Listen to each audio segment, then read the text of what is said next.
Paz e a graça do nosso Senhor Jesus Cristo. Bendito seja Deus em nosso meio.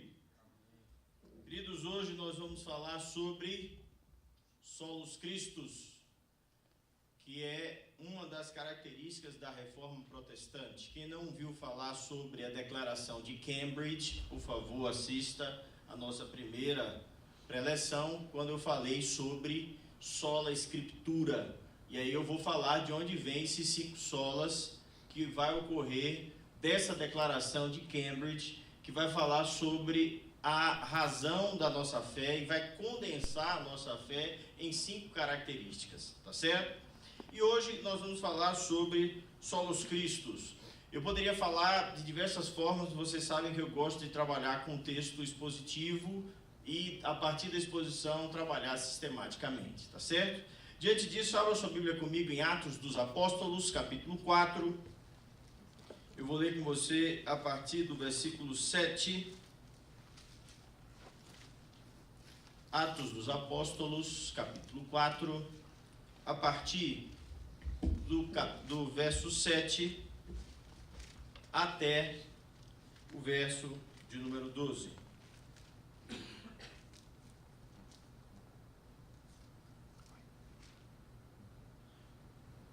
Todos acharam? Digam amém. Amém. Diz assim a palavra do Senhor. Quando Pedro é colocado diante do sinédrio, perguntam assim a Pedro: com que poder ou em nome de quem fazes isto? Ou seja, curou o coxo.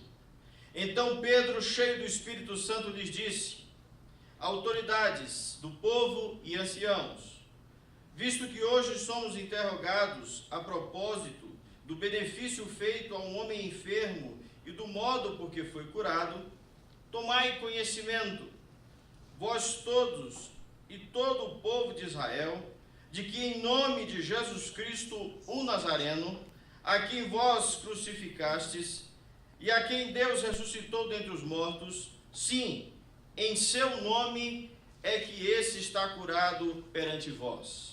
Esse Jesus é pedra rejeitada por vós, os construtores, a qual se tornou a pedra angular. E não há salvação em nenhum outro, porque debaixo do céu não existe nenhum outro nome dado que entre os homens, pelo qual importa que sejamos salvos. Vamos orar? Pai, obrigado, Senhor, por essa noite, obrigado porque estamos na tua casa. E te pedimos, Pai, que em nome de Jesus, o Senhor seja misericordioso conosco.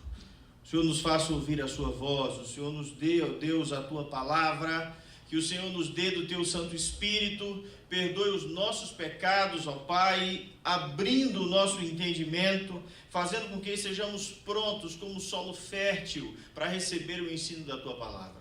Ó Deus, derrama graça sobre esses jovens, derrama a tua graça sobre esse que assiste, Senhor, na sua casa, na internet. E eu te peço em nome de Jesus, que o Senhor tenha misericórdia de todos nós. É a nossa oração em nome de Jesus.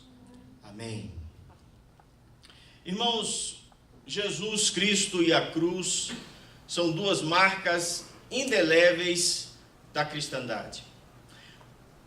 John Stott, no seu livro A Cruz de Cristo, ele diz que a marca do cristianismo não é nem a pomba, nem nenhum outro tipo de estrutura ou marca ou figura. A marca do evangelho é a rude cruz.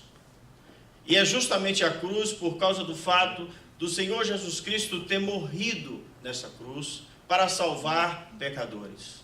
O centro do evangelho é a pessoa de Jesus Cristo e a sua morte de cruz para a remissão de pecados, para unir pecadores novamente com Deus. Contudo, no tempo moderno, nós vemos que a fé evangélica ela se secularizou e se tornou o que Dietrich Bonhoeffer chama de graça barata. É o perdão de pecados dado como certo, mas sem arrependimento, sem libertação, sem uma vida diferente do que se vivia sob o poder do pecado. O resultado, irmãos, é uma igreja que perdeu os seus valores absolutos e uma igreja que trabalha a absolutização do relativismo. A igreja assumiu em parte essa linguagem do mundo, que tudo é relativo, inclusive a própria pessoa de Cristo, porque eu posso seguir o ensinamento de Cristo sem segui-lo. Eu posso seguir o ensinamento bíblico sem crer no Cristo.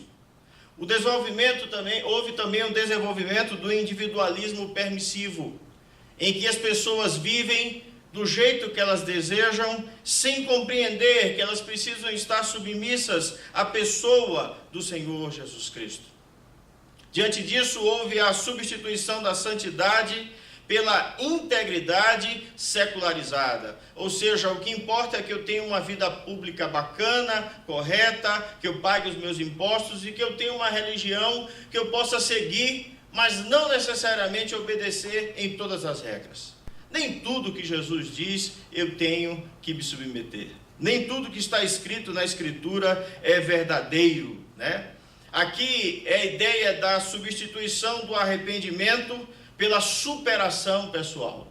Eu fico impressionado como os sermões grande parte deles, os pregadores exaltam a superação pessoal do pecador. Exaltam que o pecador pode se tornar uma pessoa muito melhor, muito mais capaz, alcançar muitas coisas, desenvolver um entendimento e uma compreensão, uma cosmovisão de mundo tão boa que ele vai conquistar grandes coisas. E o que é interessante é que é a mesma linguagem do coaching, é a mesma linguagem de vendas, é a mesma linguagem de diversas áreas, principalmente áreas de conhecimento, como gnosticismos e tantos outros. Então, a linguagem é: você precisa superar-se. É a ideia de trocar a providência de Deus em Cristo pelo acaso da vida.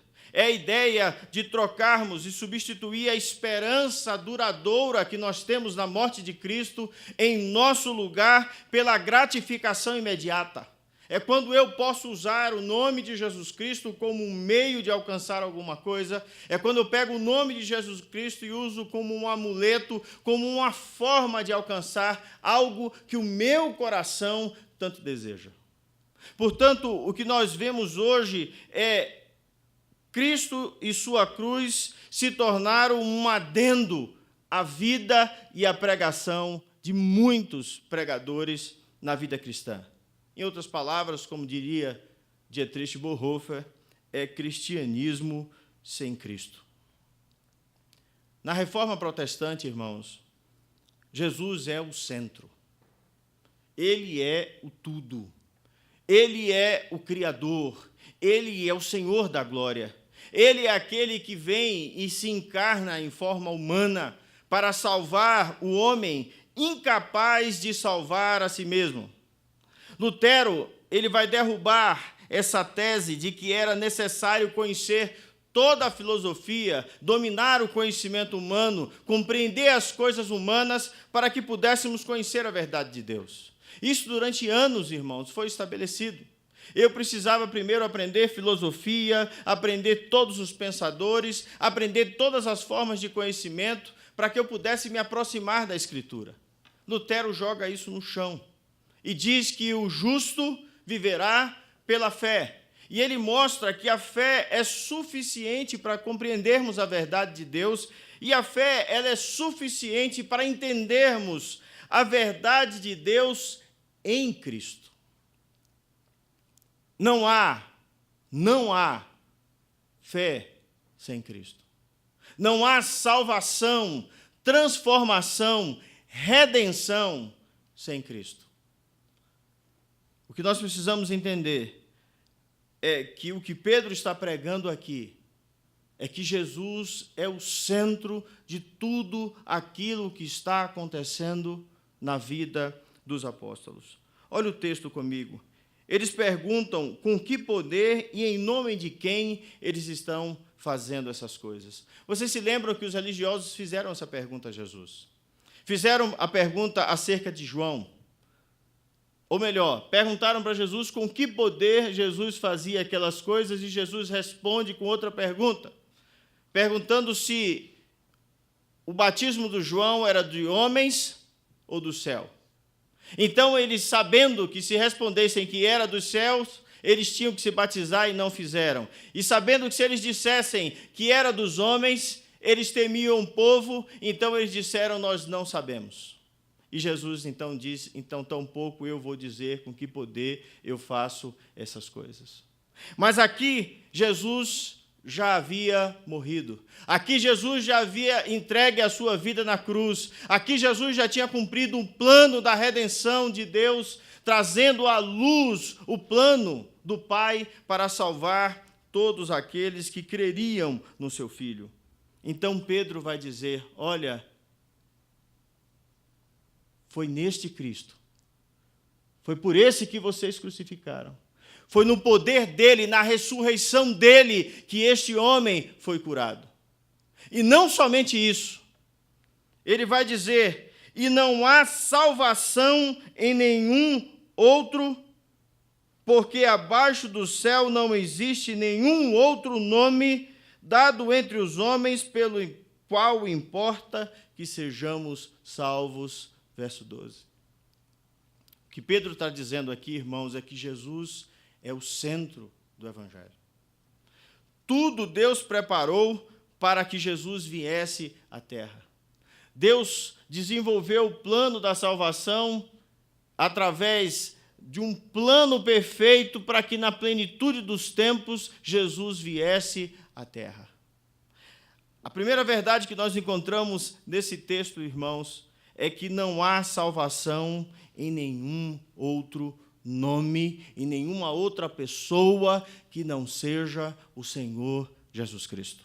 Uma boa tradução, em vez de não há salvação em nenhum outro, uma tradução melhor seria, e a nossa salvação não está em qualquer outro. Essa que é uma boa tradução. A nossa salvação não está em qualquer outro. Ou seja, Pedro está dizendo, nós somos salvos, ele está falando para judeus que compreendiam a vinda do Messias, que compreendiam a salvação, e ele está dizendo, a nossa salvação está em Cristo Jesus. E o que é interessante é que Pedro está falando de algo que o próprio Jesus reivindicou exclusivamente para ele mesmo. Jesus disse, eu sou o caminho, a verdade e a vida, e ninguém vem ao Pai senão por mim. Jesus está dizendo claramente que o único caminho de retornarmos a Deus é através dele. Ele é a porta, ele é o caminho. Paulo escreveu, há um só Deus e um só mediador entre Deus e os homens, Jesus Cristo, homem. Observem que o caminho da verdade reformada é que somente em Cristo nós temos acesso à pessoa de Deus. O escritor de Hebreus compreendeu isso. Ele entendeu que a morte de Cristo, a morte vicária, a morte de Jesus em nosso lugar, nos trouxe à presença de Deus novamente. Porque o sangue derramado de Jesus foi propiciação pelos nossos pecados. Ou seja, Deus aceitou o sangue de Jesus em nosso lugar. E, portanto, nós adentramos a presença de Deus por causa da morte do nosso Senhor.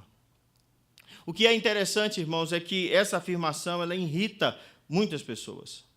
As pessoas sentem raiva quando nós dizemos assim, só existe uma única religião, só existe uma única verdade, Jesus Cristo é o Senhor. Só existe um único meio de se chegar a Deus, crer em Cristo Jesus. Para muitos isso é fanatismo e isso é ilógico. Contudo, essa é a palavra de Jesus Cristo. O próprio Jesus disse, ele disse, estreita é a porta e apertado o caminho que conduz à vida eterna, e poucos há que a encontrem. Jesus é o caminho.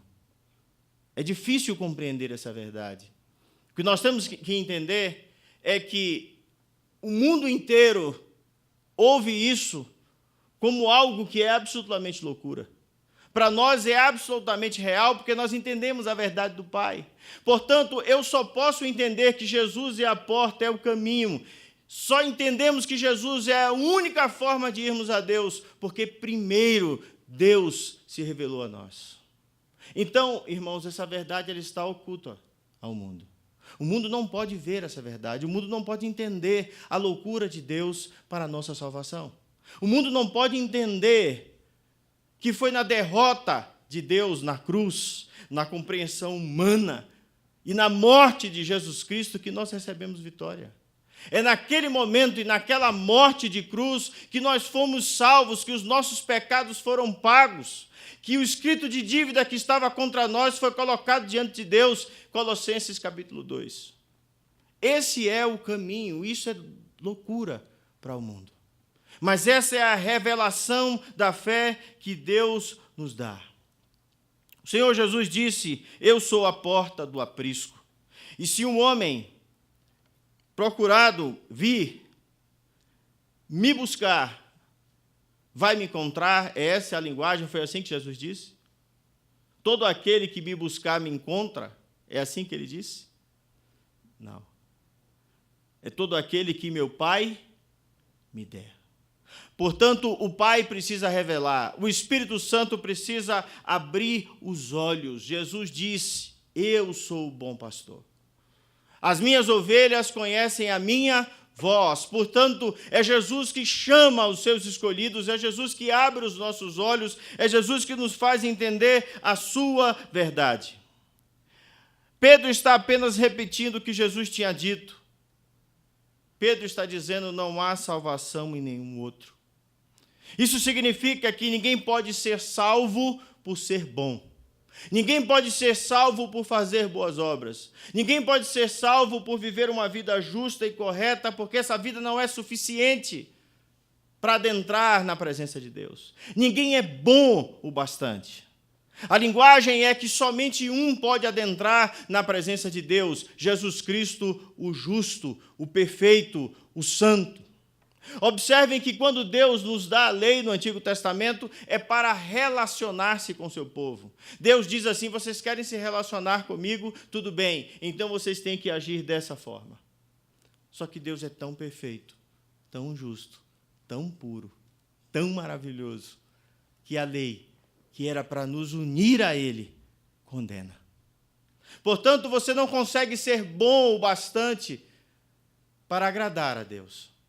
A Bíblia diz que o máximo que nós nos esforcemos, tudo aquilo que fazemos de melhor, não passa de trapo de imundícia. O texto original é o pano que as mulheres usam na menstruação.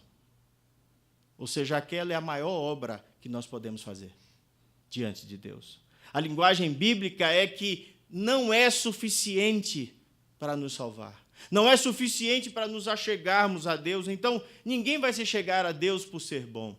Não adianta você se autoflagelar como na Idade Média. Não adianta você percorrer milhares e milhares de quilômetros de joelhos, deitado, rolando, do jeito que você quiser, para chegar a Deus, que você não vai conseguir. Não adianta fazer como Lutero, tirar a sua roupa, ficar nu, deitar no gélido, frio inverno da Alemanha e passar horas tremendo lá, se autoflagelando, se castigando para alcançar Deus, porque você não vai conseguir. Esse não é o caminho. O único caminho é pela fé em Cristo. Não há salvação em nenhum outro, significa que ninguém pode ser salvo por guardar a lei. Você pode até tentar. Você pode até buscar, de alguma forma, viver a lei em sua inteireza. Mas a Escritura diz que se você pecar em uma única coisa, em um único tio, você é culpado de toda a lei. E Jesus fez algo que é tremendo. Jesus não só mostra que não é possível somente fisicamente. Talvez alguns até consigam, né? A filha de Russell Shedd disse assim: olha, eu só sei que meu pai é pecador porque a Bíblia diz, porque eu nunca vi meu pai pecar. Há pessoas que você pode olhar externamente e você diz assim: olha, realmente essa pessoa é muito justa. Essa pessoa é uma pessoa correta. Pode haver pessoas assim. O próprio apóstolo Paulo disse que quanto à lei ele era irrepreensível, ou seja, ninguém podia apontar nada na vida de Paulo. Contudo, nós precisamos entender que Jesus nos colocou ali no 10º mandamento algo que nós não conseguimos cumprir. Jesus disse que eu só preciso pensar. E eu já pequei contra Deus. Eu não preciso realizar para que eu tenha pecado. Se eu desejar uma mulher, o carro, o bem, qualquer coisa que seja do outro, eu já pequei contra Deus, eu já estou em pecado. Então Jesus traz para a ideia da mente.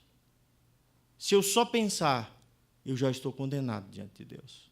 Portanto, é impossível cumprir a lei. A única pessoa que pode fazer isso, guardar a lei, é o Messias prometido. Paulo disse que se a justiça vem mediante a lei, então Cristo morreu em vão. Cristo morreu sem necessidade. Porque se eu posso cumprir a lei, para que Jesus vai morrer no meu lugar? Para que Jesus vai cumprir cabalmente a verdade de Deus? É por isso que nós precisamos entender que pelas obras da lei, nenhuma carne será justificada. Portanto, você não pode ser salvo sendo religioso. Religião não salva ninguém. Religião não leva ninguém para próximo de Deus.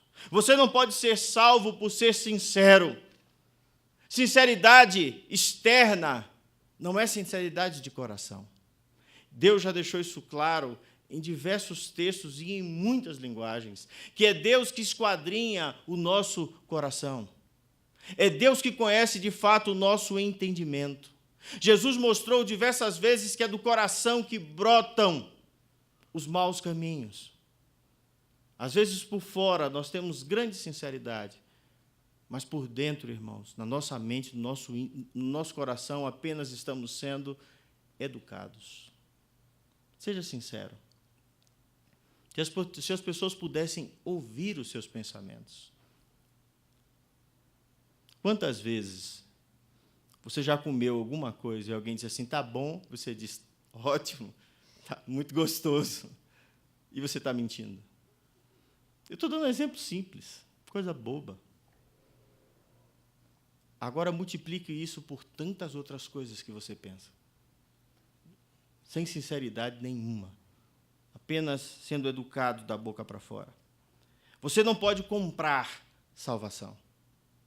A Bíblia diz que uma única alma vale o mundo inteiro. Quem tem dinheiro para comprar o mundo? Quem pode comprar o mundo? Irmãos, precisamos entender que Cristo é absolutamente tudo no Evangelho. O fato de que Jesus ter que ir à cruz indica que não havia outro caminho para a redenção do homem. Não havia nenhuma outra maneira de salvar a humanidade do castigo do pecado, que era a morte.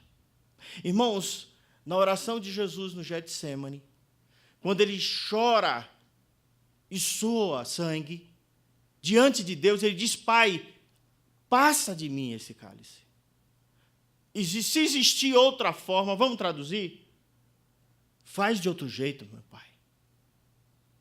Se houver um outro caminho, outro para morrer no meu lugar, não existe.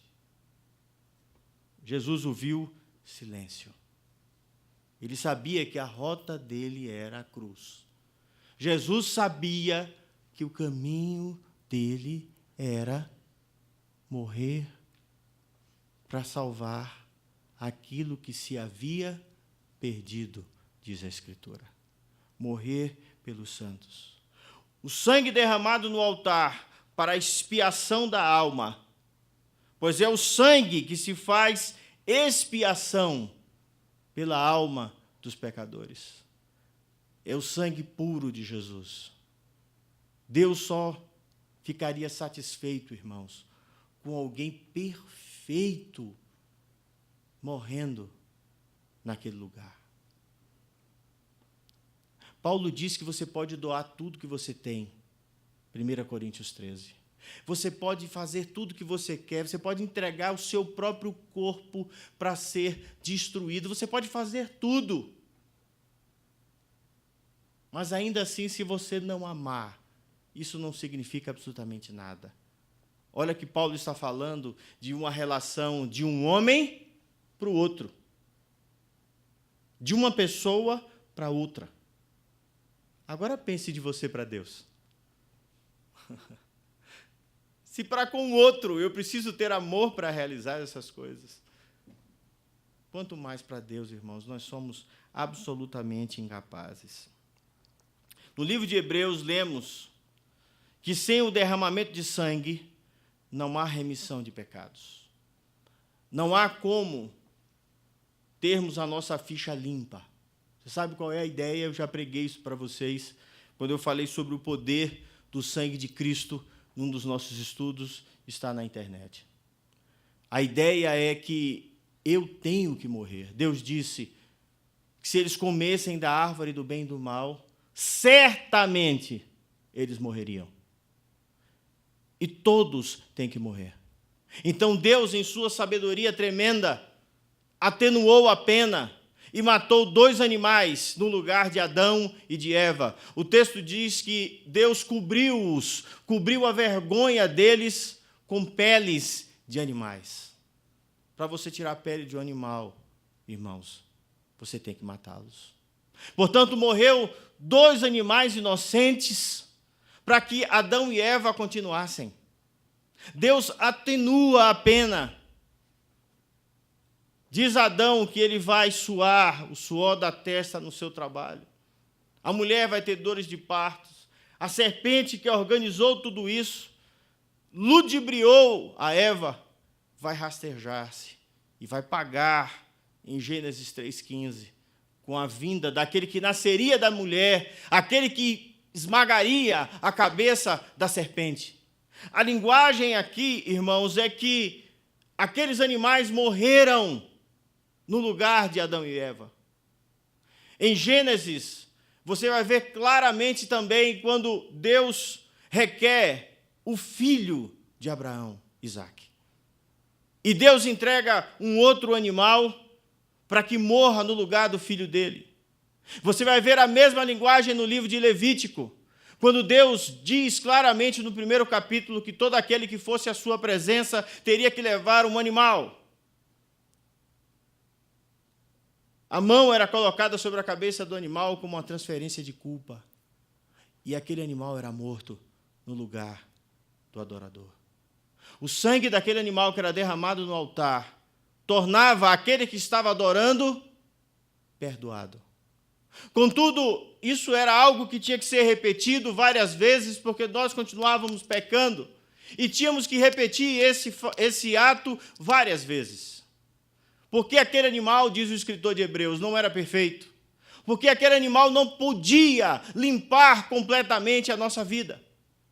Aquilo era um tipo, aquilo era um modelo do que iria ocorrer no Filho de Deus.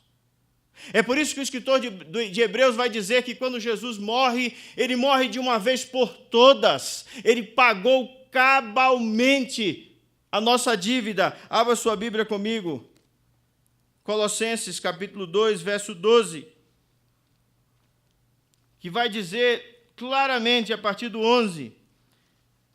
Nele também fostes circuncidados, não por intermédio de mãos, mas nos despojamento do corpo da carne, que é a circuncisão de Cristo, a morte de Cristo, o derramar do sangue de Cristo, tendo sido sepultados juntamente com ele no batismo, no qual igualmente fostes ressuscitados mediante a fé no poder de Deus que o ressuscitou dentre os mortos.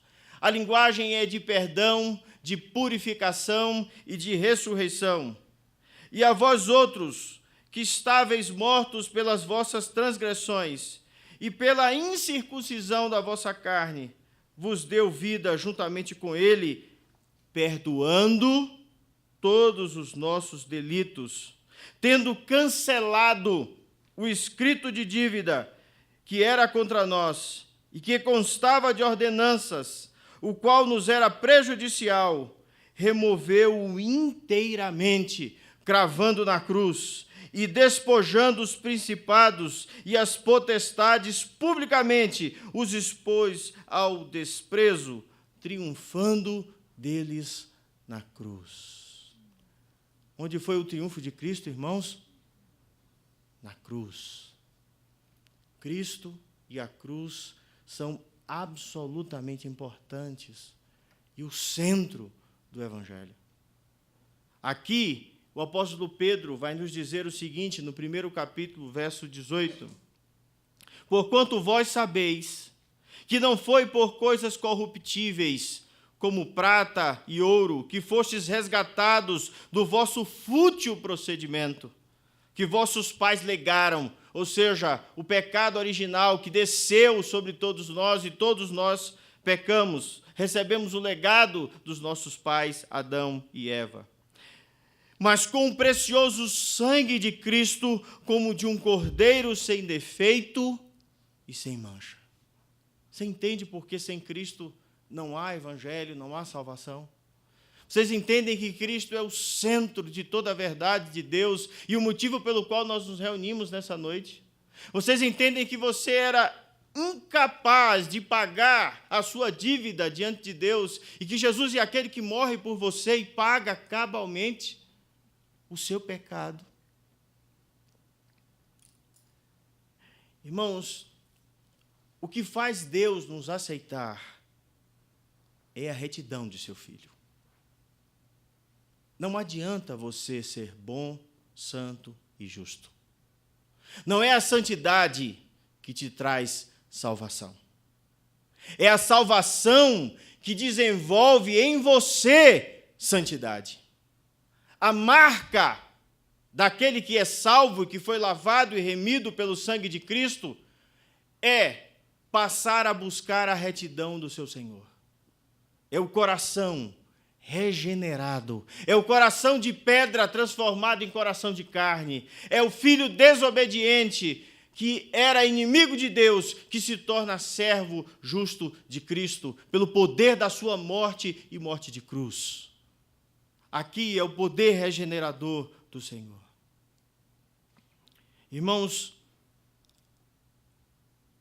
pensem sinceramente o que você poderia oferecer a Deus como expiação do seu pecado.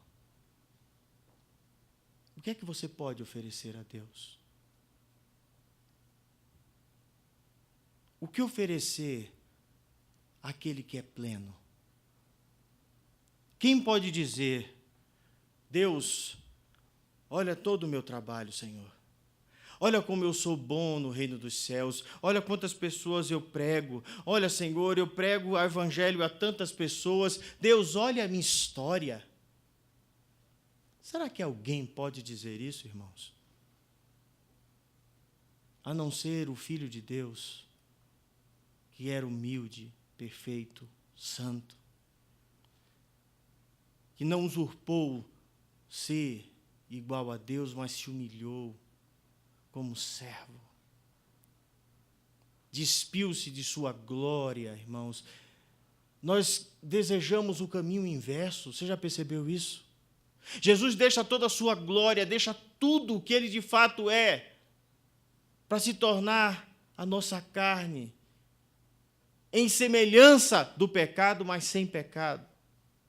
E nós desejamos a glória, nós desejamos ser grandes, termos coisas, nós queremos luxo. O evangelho de hoje não é esvaziar-se, é encher-se.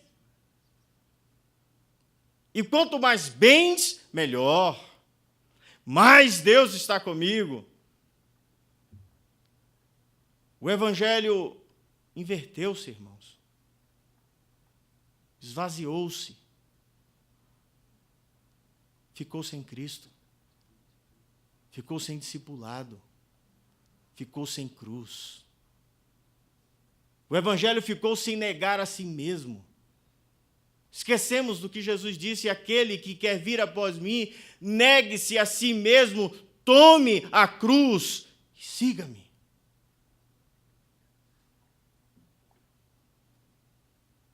E eu preciso abandonar tudo Irmãos, quem é bom o suficiente para essas coisas? Jesus é o nosso advogado. Jesus é o nosso intercessor.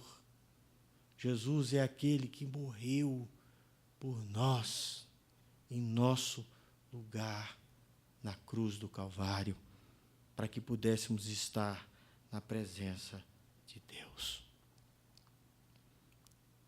Leia de novo comigo o verso 12, por favor, forte, para você não esquecer. Vamos lá? E não...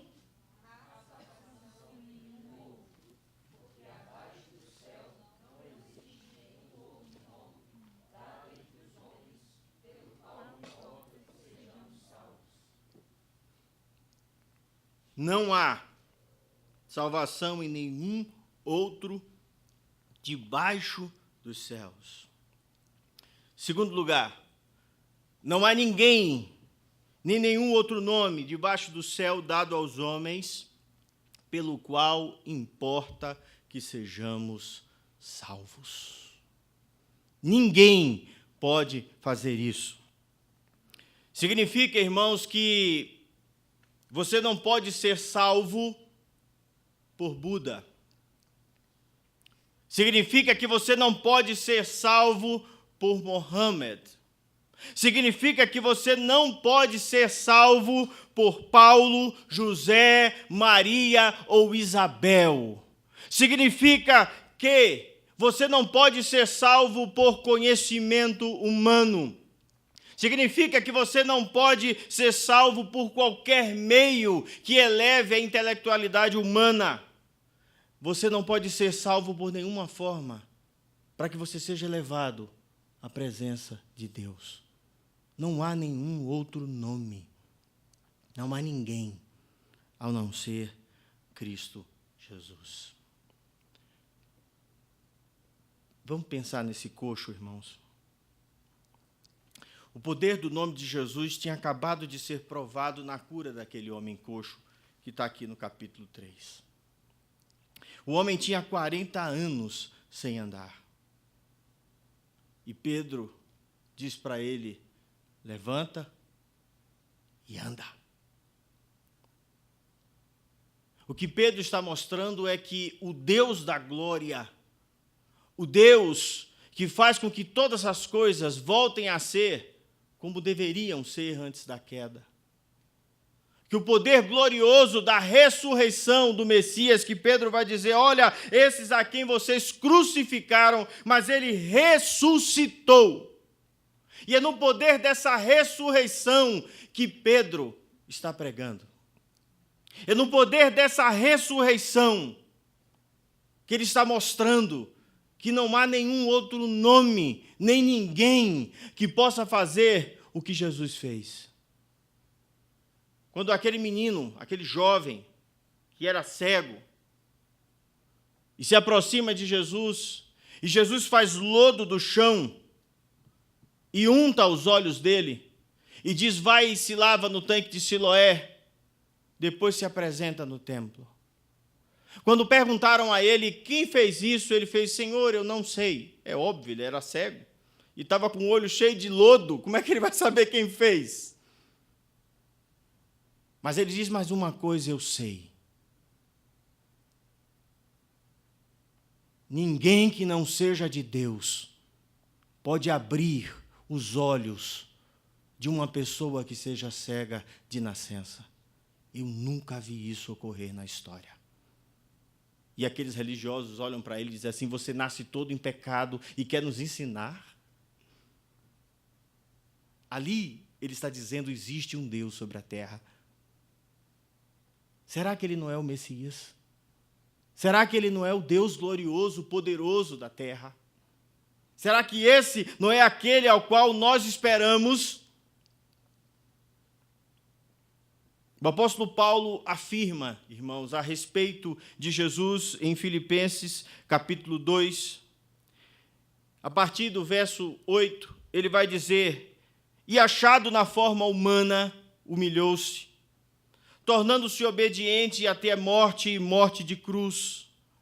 pelo que também Deus o exaltou soberanamente e lhe deu o nome que está acima de todo nome, para que ao nome de Jesus se dobre todo o joelho, de todas as coisas no céu, na terra e embaixo da terra.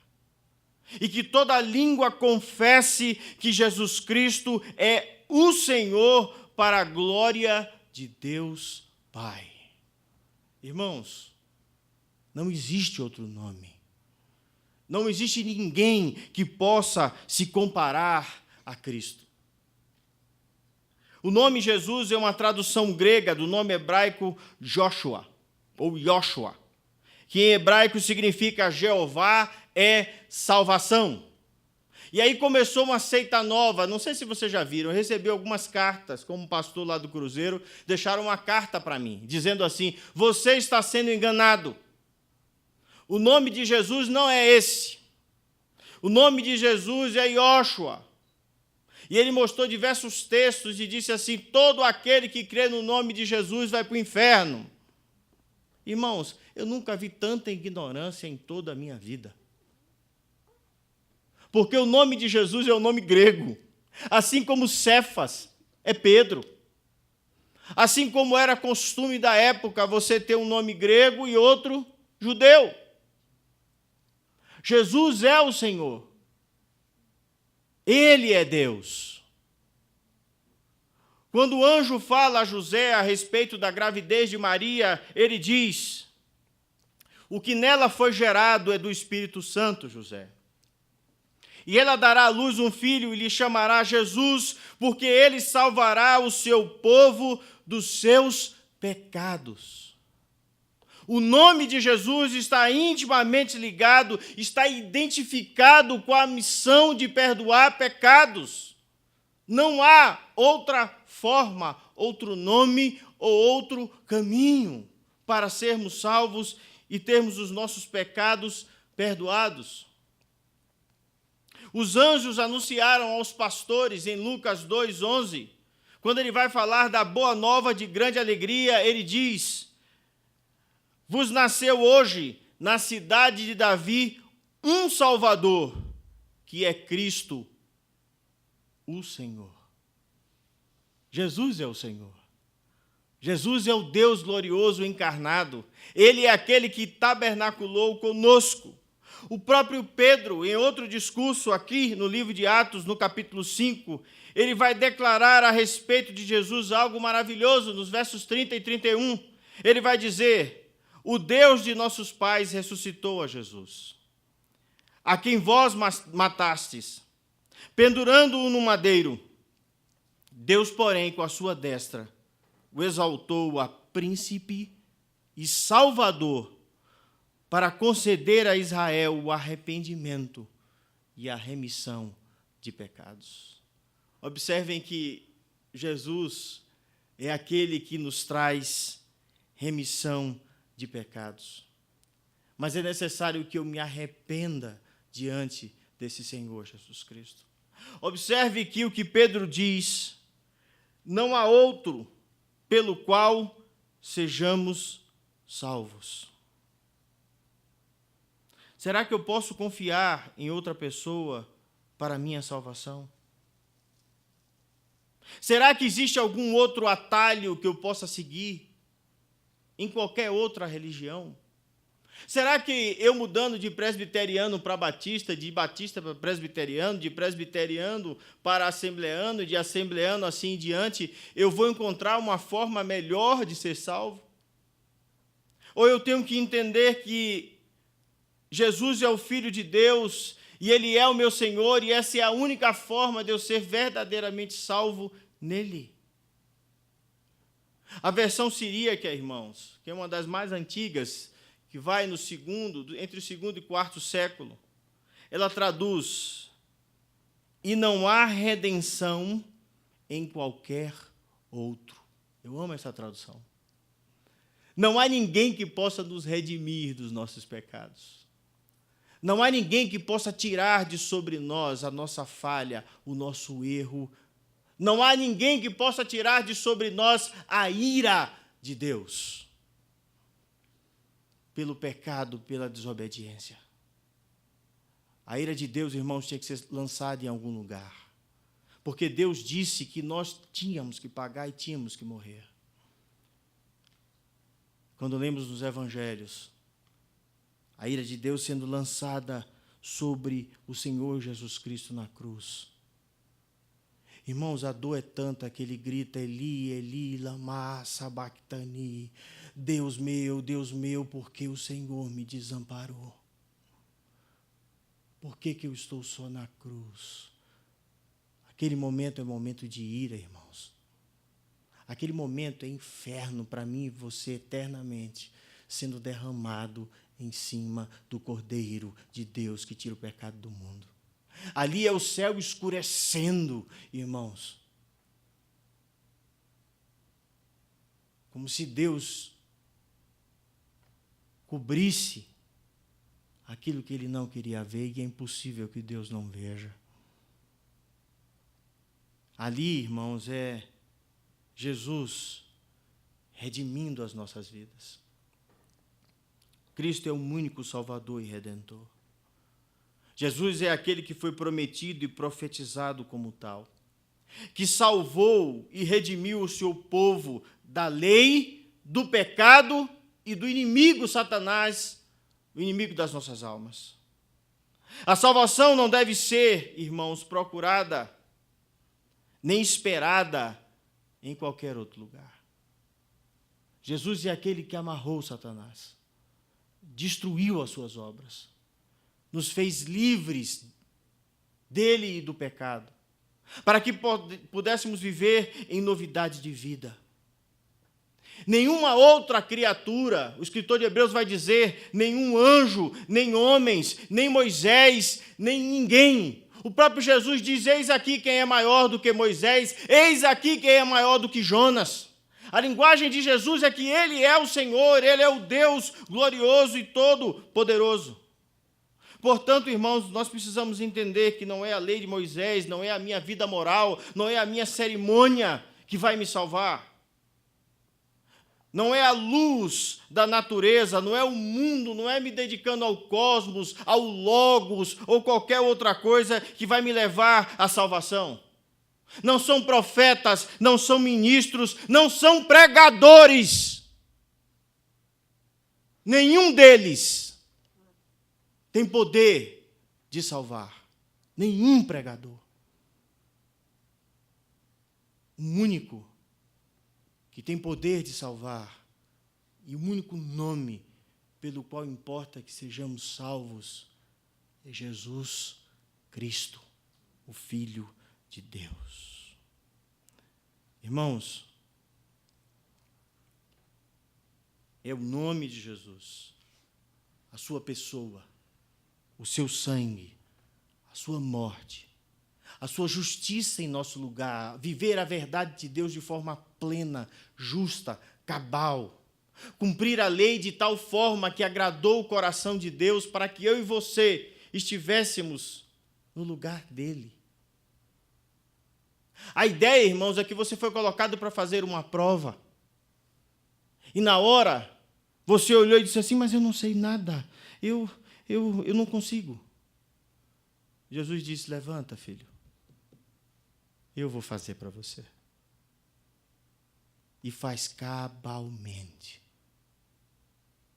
perfeita, sem errar nada.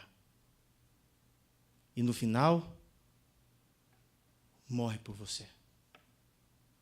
E no final, porque você não conseguiria passar, ele diz, mata a mim, não a ele. Deixa eu morrer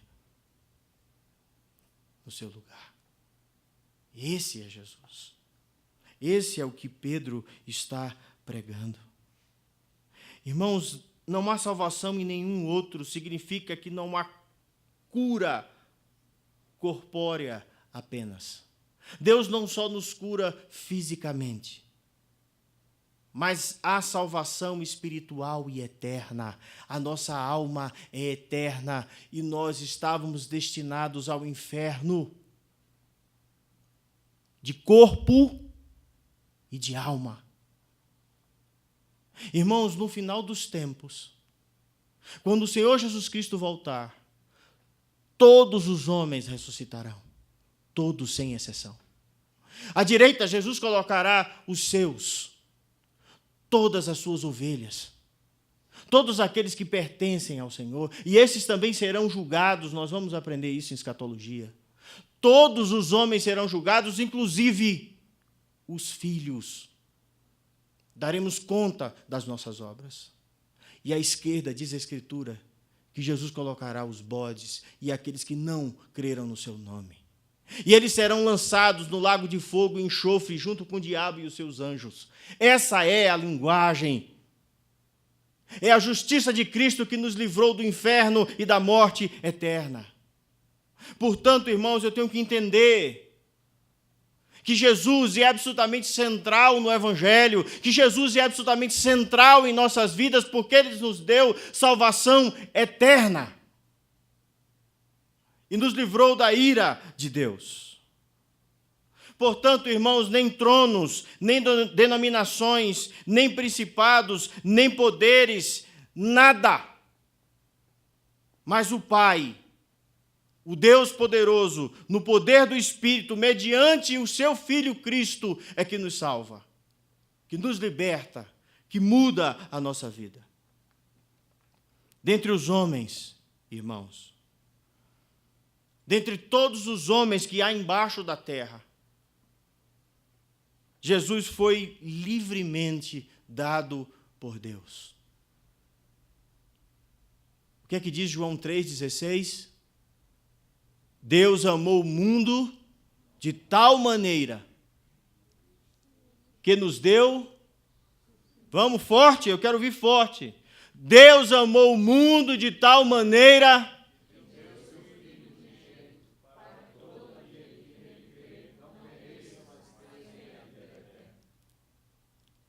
Foi isso que Deus fez.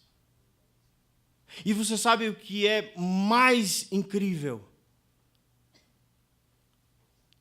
E o que é incomparável amor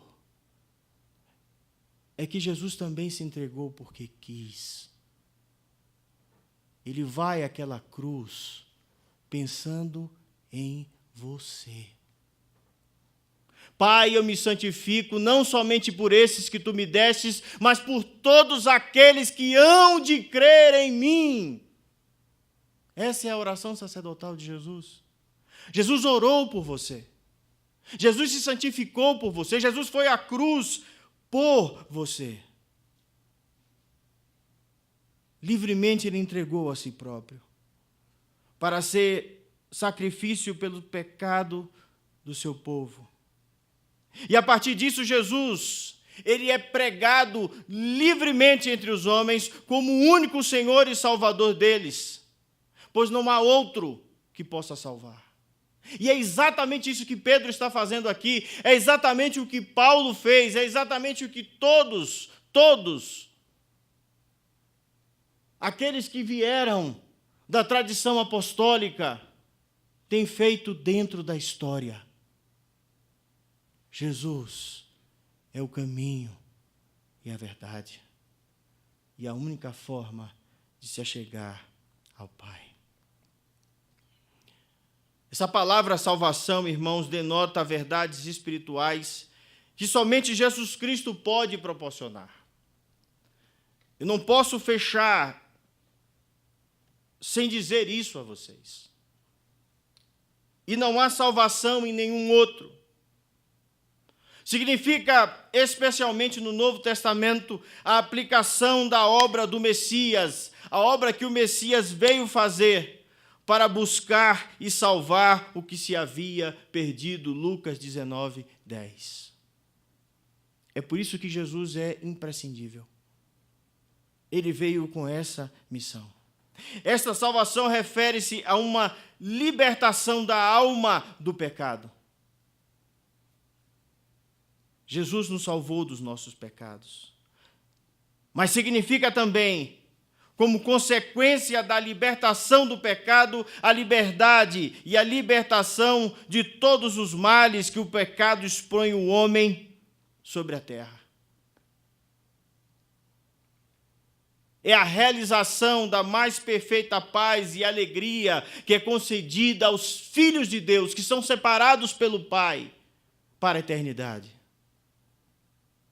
Ninguém pode lhe dar a paz que Cristo lhe dá. Jesus disse: eu vos dou a minha paz, não como o mundo a dá.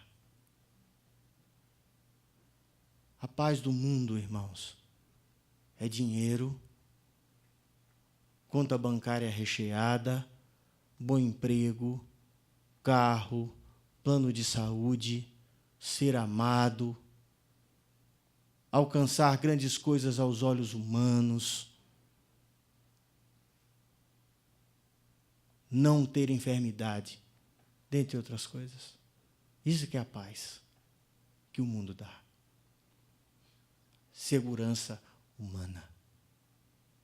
A paz que Jesus nos dá excede todo o entendimento. É por isso que ele é imprescindível. Ainda que você não tenha nada disso, ainda que você seja Lázaro, esteja na porta de alguém mendigando, ainda que você esteja lá e coma das migalhas que caem da mesa do rico, ainda que você tenha cães lambendo as suas feridas, você pertence a Deus. Lázaro significa Deus é o meu socorro. É essa paz, é essa verdade espiritual que Jesus nos deu. Todos os meios do Antigo Testamento, irmãos, foram subordinados e eram modelos que se referiam ao Messias, a Jesus. E tiveram sua eficácia plena nele, porque pelo meio dele, para ele e dele são todas as coisas. Jesus é o Cordeiro que foi morto desde a fundação do mundo, diz a Escritura. E nenhum homem jamais chegou ou pode vir a Deus senão por ele. Nós lemos aqui hoje, Jesus é a imagem do Deus invisível. Para que vocês tenham ideia, o apóstolo Paulo entendendo isso, entendendo que não há nenhum outro meio. A única forma de ser salvo é em Cristo Jesus. O apóstolo Paulo ele vai mostrar o fracasso das religiões na epístola aos Romanos. No capítulo 1, ele vai demonstrar que os gentios eles tinham falhado em sua tentativa de se justificar, transformando a glória de Deus em répteis, quadrúpedes e animais. Em outras palavras, Paulo está dizendo assim: olha, vocês querem se achegar a Deus, mas vocês estão adorando a criação. Vocês estão se ajoelhando diante de paus e pedras. Vocês estão se ajoelhando diante de animais que são infinitamente menos capazes intelectualmente do que vocês.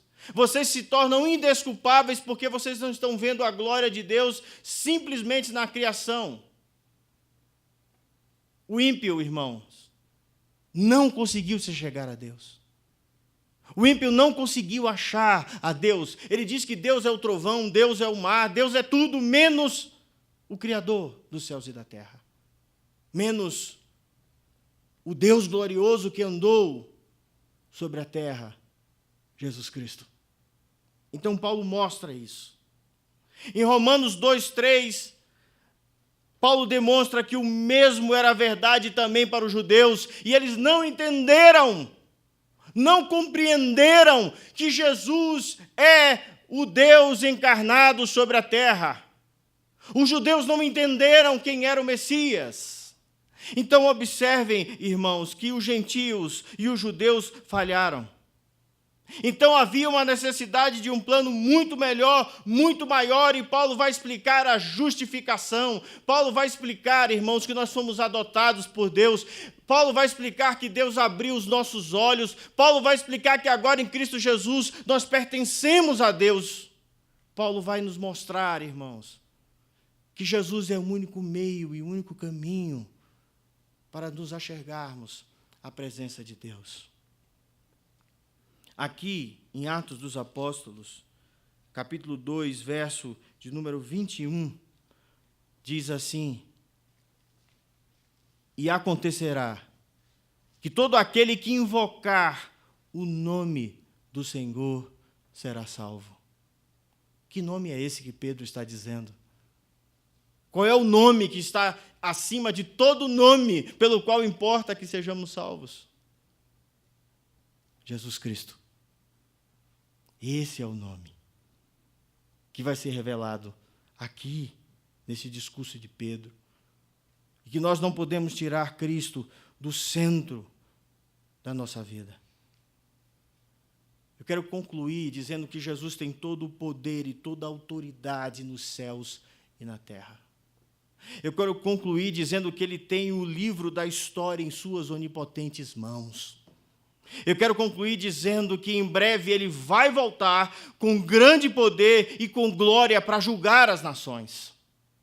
Eu quero declarar que ele calcará os pés todos os seus inimigos e todos os reinos do mundo serão submissos ao Senhor, que toda língua há de confessar que Jesus Cristo é Deus e que ele há de reinar pelos séculos dos séculos. O universo inteiro vai se ajoelhar diante do Senhor Jesus Cristo. E nós, quando estivermos na presença dele, nós vamos tirar as nossas coroas e vamos colocar aos pés dele e vamos dizer: Senhor, eu quero servir ao Senhor por toda a eternidade. Jesus é imprescindível. E é o único meio pelo qual importa que sejamos salvos. É o único meio de salvação. Portanto, nessa noite nós reafirmamos a declaração de Cambridge, que fala sobre solos Christus. Reafirmamos que a nossa salvação é realizada unicamente pela obra mediatória do Cristo histórico, que veio ao mundo, que encarnou. O Cristo verdadeiro não é uma mentira. Jesus veio ao mundo, nasceu de mulher, pelo poder do Espírito Santo. Declaramos e reafirmamos a sua vida sem pecado, e a sua expiação por si só são suficientes para a nossa justificação e reconciliação com o Pai. Negamos nessa noite negamos nessa noite que o Evangelho esteja sendo pregado, se a obra substitutiva de Cristo não estiver sendo declarada, e a fé em Cristo e a sua obra não estiver sendo invocada. Portanto, irmãos, nós, nessa noite, reafirmamos a nossa fé. E a minha oração é que você curve a sua fronte. E que você entenda que por diversas vezes você se coloca diante de Deus. E que por diversas vezes você tem ouvido tantas bobagens dessa televisão. E nos cursos que você faz. E sem perceber, você coloca sobre você mesmo poder e autoridade. Eu quero que você se lembre nessa noite que sem Cristo nós não somos nada. Eu quero que você se lembre nessa noite que sem Cristo nada podeis fazer. Vamos orar? Pai amado, nós